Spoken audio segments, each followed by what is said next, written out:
everybody, welcome to the Daytona International Speedway, or should I say welcome back to the Daytona International Speedway, because earlier today, usually in the Sprint Unlimited, there's, you know how you have the ARCA race before the race and everything? Well, this time we had the last chance qualifying race, much like NASCAR used to do back in like 2000 and so on and so forth. So we have 16 drivers here tonight that's going to go for 15 laps to try to see who can get bragging rights heading into the Daytona 500 next week. I am not alone. I am being joined by former championship contender, winner of 4 races in Season 6, Anthony McCurry. Anthony, thank you so much for taking the time to come up and commentate with me. It's alright, man. I got my remote control ready to control my car, so I don't have to rely on my clone because he's an idiot. And this will be a very fun race. I'm looking forward to it. Heck yeah, we got some new faces in some new places. We got some old faces in new places. We got all kinds of stuff happening in the series now. 16 cars. That's the least amount of cars ever in the Budweiser All Pro Series Sprint Unlimited. So with 16 cars, what does that say strategy wise for a race like this? Well, you have something that you don't when you have a full 42 car field, and that's you have track space. Being less than half of a full field, you have room to move around and find. I mean, if you fall to the back, don't worry. You're only 16. You're only 16 spots behind the leader. So I mean, it's not a huge deal for you to fall backwards because you're gonna just claw your way up to the front really fast because you're usually used to falling quite a ways back. So you don't have as many cars. It's easier to get from the back to the front, and vice versa. So yeah, that's one thing about it, is that you have more track space to operate with. Another thing is that these are mostly drivers that are among the winningest drivers from the past few seasons. So there's a lot of skill between all these drivers. So they're not going to be racing against people who may be making their first start and aren't really sure how to get around Daytona the fastest. Not that it's hard to get around Daytona, but still, you have that little bit of skill going into this race. So it's a race of prestige for these drivers. So it should be a fun race. It should be a fun race. Very, very true. You only got 15 laps to go from the back to the front. So me and Anthony are now going to take you down the starting lineup. Starting from back to front, I got all the evens, he's got all the odds. Alright, good buddy. So, let me get to this here. Starting in the 16th position, driver of the number 54 Dollar General Toyota out of Joe Gibbs Racing, we got Charles Jackson. And starting next to him in the number 72, the Tremonton Cafe Chevrolet, and is that still out of Citadino Ed Motorsport? Yeah, that's right. Citadino Ed Motorsport. It's John Citadino. So yeah, there's that. Alright, starting in the 14th position, driver of the number 13 Geico Chevrolet out of Germain Racing, who raced his way in via the last chance qualifier, rookie William Prock. You mean it's not Seth Cole? Nope. Wow. Starting beside him will be the number 02 Vanilla Coke Zero Chevrolet of Jessica Shelton, and that team is Retro Racing. I know the team is, some of them anyway. Another driver who transferred his way into this race via the last chance qualifier, starting 12th in the number 17 Fastenal Ford Fusion out of Roush Racing. I almost forgot. Stuart Gratton. How do you forget Roush Racing? They've been so irrelevant. That's true. Driving the number 03 Vanilla Coke Chevrolet out of Retro Racing Enterprises is Charles Sanford. So you got red and black right beside you, or right in front of each other. Starting 10th in the number 30 Bioshock Infinite Chevrolet out of Tweenix Racing, moving over from the 52, Seth Cole. Oh boy, have fun with this one. And this guy, I don't know who this guy is. He's in an Audi. That's all you need to know. And I just realized something though. It's a battle of the video games in this row. It really is. You got Dreamfall and BioShock. And a battle, probably the greatest battle in teams is Kyotech versus Tweenix. Yes. Although Yes, Tweenix has got the cars, Kyotech's got an idiot driver and an Audi. Starting 8th in the number 21 Motorcraft Ford Fusion, the winner of the last chance qualifying race, rookie Morgan Henderson. And starting beside him in the number 27 Peak Peak Antifreeze Coolant. There you don't make motor oil. Chevrolet out of Richard Childress will be Kyle Matthews. Kyle Matthews moving over from the 14 this season. Starting in the 6th position, driver of the number 1 Trent the Hedgie McDonald Chevrolet out of Chip Ganassi Racing. That is Trent Dunham, and no, he is not a confirmed chaser. I just happen to like the scheme and forgot that it was a chase car from last season. Hey, if you like the scheme, why fix it? Starting beside him will be the number 31 Great Clips Chevrolet out of Tweenix Racing. That will be Dylan Poteet. Up here, starting in, I believe, what is this, the 6th position? I think? Yeah. Okay. Yeah, no, 6th, maybe 4th, I think. Yeah, okay, I think it's 4th. Anyways, yeah, starting in the 4th, well, I don't even know. Okay, starting next, up here, he's up toward the front. He's driving the number 26 Dark Magician Girl Mercedes out of Nathan Hudson's race team, of which I still don't remember the name for. This is Daniel Voiles.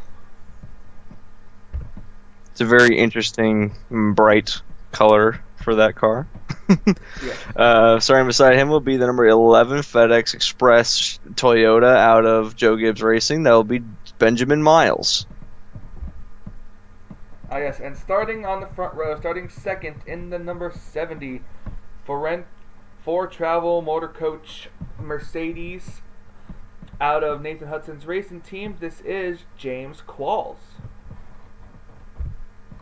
And starting on pole for tonight's race will be the number 78 Furniture Row Chevrolet out of Furniture Row Motorsports. Front row, oh yeah. Front Row Motor. Nope. Yeah, It's one of those. It's one of yeah. them. Jessica Villanueva. All right, now that we got that taken care of, let's go. What team is the 78 out of? It's Furniture. I think you had it right the first time. It was Furniture Row. Yeah, I thought so. Let's go trackside for the command to fire the engines. Drivers, start your engines. There we go. The command to fire the engines has been given. The 16 drivers you see are getting ready. Their engines are fired. This will be the first time these cars are out on the track in racing conditions. As they fan out onto the racetrack. Beautiful night for racing. It hasn't been storming a mug like the rest of the United States today. It is cloudy. It's 62 degrees outside, and it is quite cloudy right now in Daytona. But it's not raining like most of, like 88% of the United States is right now. Yeah, pretty much. So getting ready for a 15-lap race, not a long race. Pit stops probably won't happen at all. So Nope. these drivers are just going to be out here racing along, getting their cars up to speed, and seeing what their cars can do for the Daytona 500. Because this is not just a race to get bragging rights. This is also a race to have an advantage over the other opponents, and seeing if your car is going to have a good setup for the Daytona 500. Because we all know that a good setup for the Daytona 500 will put you in a primo position to get a good finish. Yes, it will. You got 16 drivers all looking to be in victory lane with bragging rights going into Daytona 500 qualifying tomorrow, as well as numerous others from races coming up via the Gatorade duels and everything. And we still have yet to see one person win the duels, win the shootout, win the duels, and the 500 all in the same week. But here we go, Anthony, getting ready for the first official green flag of the season. Green flag is out. We're underway here in the Sprint Unlimited. And they rocket off the start line, and we are underway. down through the end of the tri-oval into the first turn. And it looks like that Villanueva is going to have a firm lead, and Qualls is going to be dropping in right behind her, and they're going to pull away from the rest of the field early in the race. Now, I've seen it where cars can actually like lag back as long as they don't fall too far behind. They can keep up with the draft of this racetrack. Now, an interesting thing that I'm wondering is that these drivers have probably made alliances for this short 15-lap race.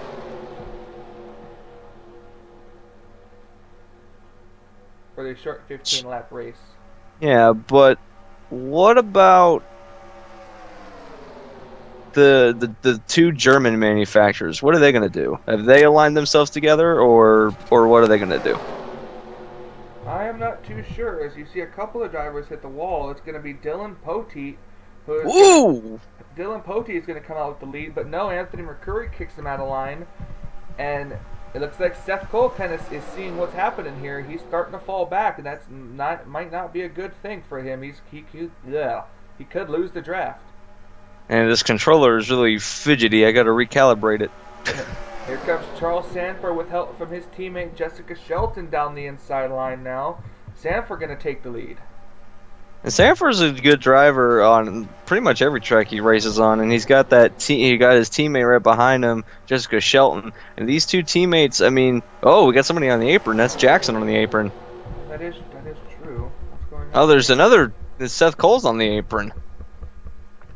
Like I said, now that even though these cars have help now, so they can get right back up into the thick of things. Now, I don't know if the Budweiser All Pro Series mandates the double yellow line rule, but no, we don't.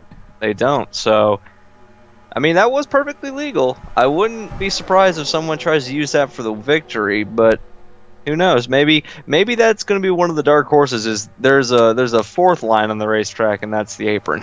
Here comes a couple of the last chance qualifying drivers, including the 17 of Stuart Gratton, who now takes the lead. Who now has the lead in that 17 car with John Cittadino right behind him. Yeah, and Cittadino is pushing him along. He's trying to get away from the rest of the field because they're coming in with a full head of steam, and they want to be as far away from these drivers as possible. And that's not a bad strategy right there. Get somebody who knows his track the best and just push and get away from the rest of the field. I mean, for a short race, if you get a far enough lead, you've basically won the race. Yes, that's not going to happen because here comes the guy that nobody cares about in second. Anthony Mercuri now makes his way into the second position. You got Trent Dunham coming right behind him. Here. Oh. Trent Dunham on the inside there. You got William Brock down there. You got Daniel Voiles down there, going to make it 3 wide. Trent pushing him. You got last year's winner on the Sprint Unlimited, Jessica Villanueva, back here as well. I've actually seen both of the Jessicas work together at this track before. So Villanueva was in a title hunt last season, so she's trying to get back up to the front to prove that she's still a contender for this year's title hunt. I'll say, look at the outside. You saw down the back straightaway, that outside line with Daniel Voiles, McCurry, and Cittadino, they were actually getting a good run until the corner. And even off the corner, they're still holding their own. So the high line's not completely useless, as we've seen. I saw McCurry look like he bounced off the wall a little bit. That doesn't surprise me. Oh, Jackson's on the apron again. He's trying to use that fourth line to his advantage. And he does. He actually slingshots in front of the 13. So it did help him. Yeah, it all is legal. Now we have the 17 car with a great lead. And Cole was back on the apron, too. Sorry to cut you off. It's no problem. You know, getting a big lead isn't always a good thing at Daytona, especially when you have cars right behind you. Because the cars will just eat you. Like, literally, they would eat you. Yeah, and you don't want to get stuck in the middle line either, because if something breaks loose, there's nowhere for you to go. Speaking of teammates again, here comes look at the Jessicas helping each other once again. The Jessicas and Sheldon's got her teammate behind her, so. Oh, look! They're just gonna blow. It's gonna go right by and leave the 17 car out to dry on the outside line. So it seems like Front Row Motorsports or Furniture Row Racing and Retro Racing Enterprises have got an alliance going. Yeah, because remember, the Furniture Row team is just a one-car team, so they can afford to make alliances with other Chevrolet teams.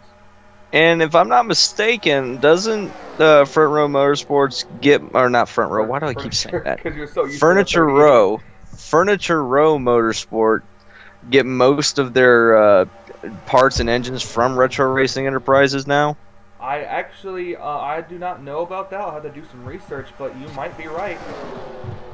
Because that may be why they're in such a good alliance.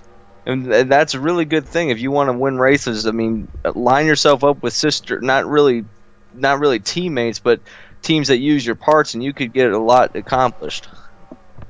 James Qualls and Benjamin Miles are back here. I think they're just here kind of testing their cars out now for the 500. I see Qualls has some damage, but they're just back here riding right now. Poti and Citadino as well as the other drivers here. It's gotten single file up ahead. But just because it's single file doesn't mean they can't branch out once again. Well, they don't want to wreck their cars before the 500. They want to keep their cars as clean as possible because these are the cars, and if they don't wreck out, these are the cars that they're going to be using for the 500. So you want to make sure that your car isn't trashed when you actually go into the big race itself. This is the Daytona racing I've come to love at this racetrack. Single file, just like it used to be. Look at who's behind Trent Dunham. That's Charles Jackson, started dead last, and we all know how good friends Charles is with Trent.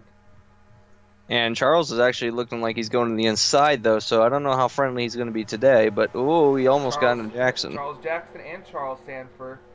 Oh, I didn't know which Charles you were thinking of. I know, I kind of just thought about that too for a second. I was like Charles is a good friend. Like, well, there's two of them. Well, Sanford's going underneath Jackson. Jackson went to try to block Sanford, but it couldn't do it. Here come the Jessicas again down the inside line. We got about 6 laps to go here. And we've been talking about how these cars have been aligning themselves with other drivers. How about this 26 car? He lost his teammate, but he's held the lead the longest that anyone has this race so far. That is very true. He really has. Sanford trying to get underneath Charles, but can't get any help. And I think right now they just want to relax and wait it out and then go for the last 2 or 3 laps. That way they can really test what their cars are like in a pinch, and they can get some good, valuable data for the race. This is also about bragging rights, so maybe they're just waiting and then they're going to pounce. But mainly I think they're just trying not to die. Yeah, I would agree with that. Now Sanford finally gets underneath Charles Jackson. Sanford now moved up to the 3rd spot right behind Trent Dunham. Ooh, and Sanford, he's got his teammate behind him now, so the 2 Retro Racing Enterprise cars could charge the front, but it doesn't look like that Sanford's going to need that, and he's going to go underneath Dunham.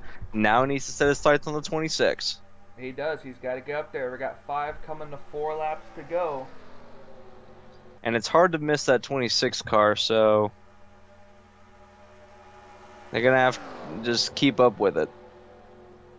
I'm telling you what, though, this Mercedes has got some power underneath it. That and the fact that it's got a good aero kit, it seems, because it's maintaining a strong lead at a restrictor plate track, which is really hard to do when you think about it. Yes, Stuart Gratton now, he takes over 2nd from Charles Sanford. You got Jessica Shelton right behind him. Now the 17's been on a good run. You got to remember, though, the Mercedes are based off of a Ford's body, so technically you got Ford manufacturing-ish teammates right behind each other right now. The only thing that's different about these 2 cars is obviously the manufacturer. Essentially the same, like you said, essentially the same frame. So, yeah, I could see how the Fords and the Mercedes could work together, much like the Audis and the Chevys can work together, because the RS4 body is very similar to the SS body. So, very true. 3 laps to go. We heard real-life NASCAR drivers talk about how difficult it is to pass when cars get single file. So we have yet to see the 17 car duck out of line to try to get by the 26, as we're coming to 2 laps to go. Now, this also could be strategy. He could be waiting, and he doesn't want to make his move too soon, because when they get racy, then it becomes really easy to pass for the lead. So he's probably going to wait and then pass last minute. That way there's not enough time for anyone else to pass back. So I'll have to wait and see. 2 laps to go here at Daytona in the Sprint Unlimited. 2 to go, going through turns 1 and 2 for the penultimate time. These speeds that they've been running too, up in the 205 area. Well, not right now, but they have been running up in the 205 area. That is some insane speed for the way they're racing right now. Is, man, they fly by really fast. But going on the front stretch, one more lap.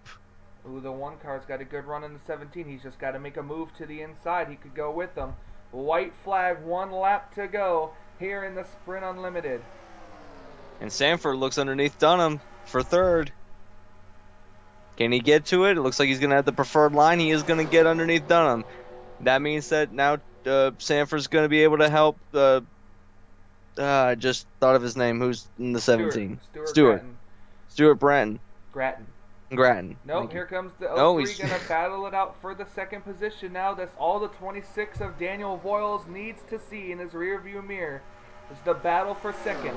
Coming through turns 3 and 4. He's just got a mirror drive. I don't think they're going to have enough time to get up to him. Kyle Matthews coming into the mix, but it's not going to matter. Season 7 Sprint Unlimited is going to go to the number 26 Mercedes. Daniel Voiles wins the Sprint Unlimited. And he didn't fall back too much in this race either. He stayed up at the front, and that was a good dominating performance at the very end of the race. That really was. As we're seeing the stragglers now come across the line. Just happy to have finished the race. Yes. I don't think they were pushing their cars too hard because obviously they need to keep their cars healthy for the 500. But that was a good race overall. Yes, it was. Daniel Voiles, Charles Sanford, Kyle Matthews, Stuart Gratton, Charles Jackson, Jessica Shelton, Trent Dunham, Jessica Villanueva. Those are the only cars that finished that were even close to these front pack. And then you have Seth Cole, who was lagging behind, Anthony McCurry, who was lagging behind, William Brock, who was lagging behind, and then the 4 cars that were just really far behind, which was Citadino, Benjamin Miles, James Qualls, and Dylan Poteet. I want to bet that maybe 1 or 2 of them slapped the wall and held up the momentum of the other 2 drivers, but I know for sure that the 61 hit the wall. Yeah, we've seen a lot of drivers bounce off that wall, and that's going to be something that we're going to have to look out for, even during the Daytona 500 and other races.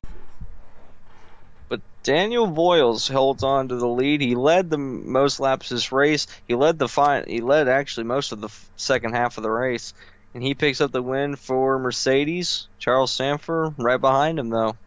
Yep, Mercedes' first win of the season, and while it may not be a points win, it counts pretty well. So a Ford and a Mercedes have already been to victory lane so far in speed weeks of the Daytona, in winter speed weeks for Daytona. So Anthony, I want to say thank you so much for joining me up here in the commentators booth. I hope to see you up here again for races in the future. Well, I hope to be back, and I hope to get you back in the Truck Series booth because I've been told by my corporate undermeans that we actually have license to continue it now. Yes. I've been saying that for 3 months now. I know you have been. And then each time I say it, each time I say it, something pops up, and I can't do it. But it actually looks like it maybe happened this time. So. Yep, can't wait. So I may be seeing you in Rockingham soon. Very, very true. But for now, we're gonna go to another Daytona race. And we'll think about heading north later. Yes, absolutely. So this has been the Budweiser All Pro Series, brought to you by the NNSCRA Sports Channel. We're offline racing at its best. I want to once again say thank you, Anthony, for joining me. We are getting ready, getting set. Up next will be Daytona 500 qualifying, where all 42 drivers will be on the track, vying for the pole position and pretty much vying for the front row. Because the front row is the only positions that will be set tomorrow during qualifying. Everywhere else will have to rely on the Budweiser dual races to determine where they're going to start in the 7th annual Daytona 500. So for Michael Norman, the voice of the Budweiser All Pro Series, we say until tomorrow and until we meet again. Adios.